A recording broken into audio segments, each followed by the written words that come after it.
안녕하십니까? 백작가TV입니다. 오늘은 아침 공복 소금물이 어떻게 건강 수명을 10년이나 늘려주는지 과학적 근거와 실제 사례를 통해 깊이 있게 공유하고자 합니다. 많은 분들이 소금은 독이다라고 믿고 있는데요. 사실 이는 오래된 잘못된 정보입니다. 소금을 무조건 줄이라는 저염식 신화가 퍼지면서 정작 몸이 필요로 하는 필수 미네랄을 놓치는 경우가 많습니다. 서울 강동구에 사는 62세 박정수 씨는 고혈압 때문에 수년간 약을 달고 살았는데요. 3개월 동안 아침마다 따뜻한 공복 소금물을 마시고 난 뒤 혈압이 170에서 135로 안정되었고 소화 불량도 크게 줄었다고 합니다. 오늘은 아침 공복 소금물의 효과를 3가지 핵심 포인트로 정리해 안내하겠습니다. 단순한 민간요법이 아니라 실제 연구와 수치 그리고 사례를 근거로 말씀드리겠습니다. 첫째, 공복 시간은 우리 몸을 청소하는 황금의 순간입니다. 우리 몸은 언제 가장 활발히 스스로 정화할까요? 많은 분들이 운동할 때나 좋은 음식을 먹을 때라고 생각하시지만 실제로는 공복 시간입니다. 서울대 의대 연구팀에 따르면 음식이 들어오지 않은 공복 상태에서는 차가포식이라는 세포 청소 작용이 활발히 일어나는데요. 노폐 단백질, 염증 세포, 손상된 미토콘드리아까지 제거되면서 몸이 스스로 회복하는 시간이 됩니다. 여기에 나트륨이 중요한 역할을 합니다. 나트륨은 단순히 짠맛을 내는 성분이 아니라 세포가 노폐물을 짜내고 배출하면서 신경이 제 기능을 유지하도록 돕는 필수 미네랄입니다. 세계보건기구는 성인의 하루 적정 나트륨 섭취량을 약 2g으로 권장합니다. 그런데 한국영양학회 조사에 따르면 50대 이상 인구의 32%가 이 권장량보다 훨씬 낮게 섭취하는 것으로 나타났습니다. 지나친 저염식이 오히려 피로감, 불면, 저혈압, 심장 박동 이상을 유발할 수 있다는 보고도 있습니다. 부산에 사는 58세 김남희 씨는 잦은 위염과 변비로 늘 고생했는데요.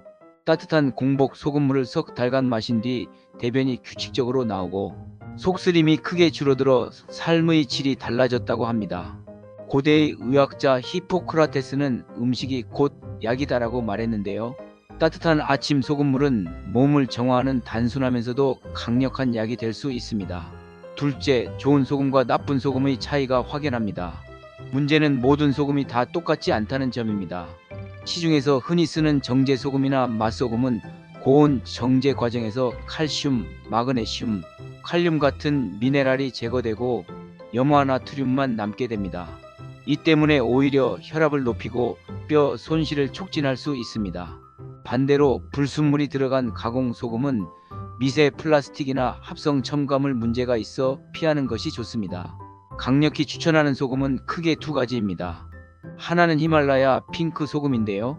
칼슘, 마그네슘, 철분이 풍부하며 국제 미네랄 분석 연구에 따르면 일반 정제 소금보다 미네랄 함량이 3배 이상 높습니다.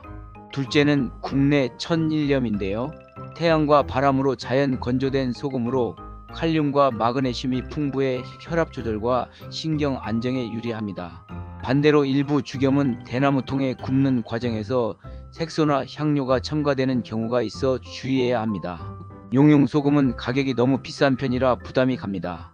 실제로 서울 송파구에 사는 65세 윤혜숙 씨는 20년간 맛소금만 사용하다 골다공증 초기 진단을 받았는데요.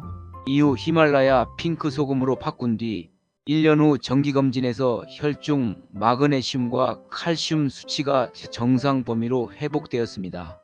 좋은 소금은 단순히 맛의 차이가 아니라 건강의 차이를 만듭니다. 셋째, 소금물과 함께하면 더 강력한 시너지를 내는 식품이 있습니다. 소금물만으로도 충분히 효과가 크지만 몇 가지를 함께 드시면 시너지가 배가 됩니다. 첫째는 마그네슘인데요. 특히 말레이트 마그네슘은 세포 에너지 생산을 돕고 만성 피로 개선에 효과적입니다. 미국 심장학회 연구에 따르면 마그네슘을 충분히 섭취한 그룹은 그렇지 않은 그룹보다 고혈압 발생 위험이 22% 낮았습니다. 둘째는 유산균으로 프리바이오틱스와 프로바이오틱스인데요. 장내 미생물 균형을 맞춰 변비와 면역력 개선에 도움을 줍니다. 한국영양학회 보고에 따르면 60대 이상에서 프로바이오틱스 보충군이 대조군보다 장운동 개선 효과가 30% 높게 나타났습니다. 셋째는 글루타치온인데요. 대표적인 항산화 물질로 간 해독과 세포 노화 방지에 탁월합니다. 특히 리포좀 형태는 체내 흡수율이 2배 이상 높습니다. 넷째는 애플 사이다 비니거인데요.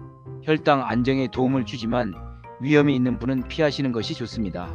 미국 당뇨학회지 보고에서는 식전 사이다 비니거 섭취가 식후 혈당을 평균 20% 낮춘 것으로 나타났습니다. 실제 임상 보고에 따르면 소금물과 마그네슘을 함께 섭취한 그룹은 소금물만 섭취한 그룹보다 혈압 안정 효과가 23% 더 높게 나타났습니다. 작은 습관 하나가 이렇게 큰 균형을 만드는 것이지요. 철학자 파스칼은 인간은 습관의 산물이라고 했습니다. 아침 공복 소금물은 건강한 습관으로 자리 잡을 충분한 가치가 있습니다. 오늘은 아침 공복 소금물이 건강을 지키는 이유를 세 가지로 나누어 살펴봤습니다. 첫째, 공복 시간에 몸을 정화해주는 필수 미네랄 나트륨의 힘이 있습니다. 둘째, 건강을 지키려면 좋은 소금과 나쁜 소금을 구별할 눈이 필요합니다. 셋째, 소금물과 함께 마그네슘, 유산균, 글루타치온 등을 더하면 효과가 배가 됩니다. 무턱대고 소금을 피하기보다는 제대로 알고 적절히 활용하는 것이 건강에 도움이 된다는 점 꼭 기억하시면 좋겠습니다. 62세 박정수 씨가 했던 말이 인상 깊습니다. 소금 한 꼬집이 내 인생을 바꿨다. 작은 습관이 노후 건강을 지키는 큰 힘이 된다는 점 다시 한번 강조하고 싶습니다. 오늘 영상이 건강을 지키는 지혜가 되기를 바라면서 이만 영상 마칩니다. 감사합니다.